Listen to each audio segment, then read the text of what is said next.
Path 36 is a cranial view of the canine abdomen.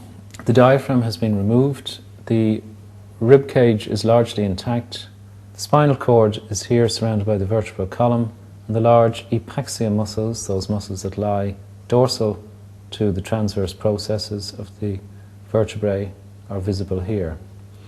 Ventral to the vertebral column, and very closely related to it, is the aorta passing through the diaphragm, which in this case has been entirely removed.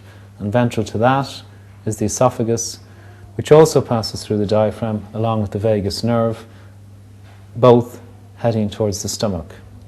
The liver has been removed, and the lesser curvature of the stomach is visible here, to which is attached the lesser omentum.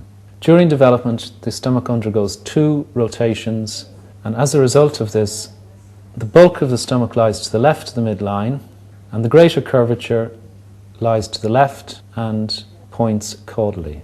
The pyloric sphincter and pyloric region is to the right of the midline, and the descending duodenum, which starts immediately after the pyloric sphincter, runs caudally on the right-hand side. This is a left view of Path 36, showing the greater curvature of the stomach, clearly on the left-hand side, and covered by the rib cage. The intercostal muscles, both external and internal, have been removed, and the spleen is visible attached to the stomach by the gastrosplenic ligament, which is part of the greater omentum, visible here and here.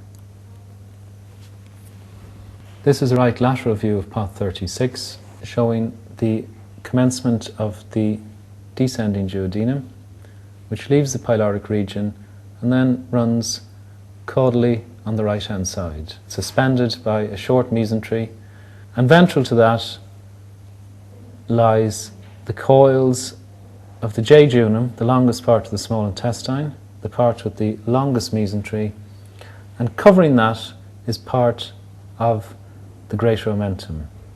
Dorsal to the descending duodenum is a small section of the caudate lobe of the liver, and lying immediately caudal to that is the right kidney, which forms an impression on the liver called the renal fossa.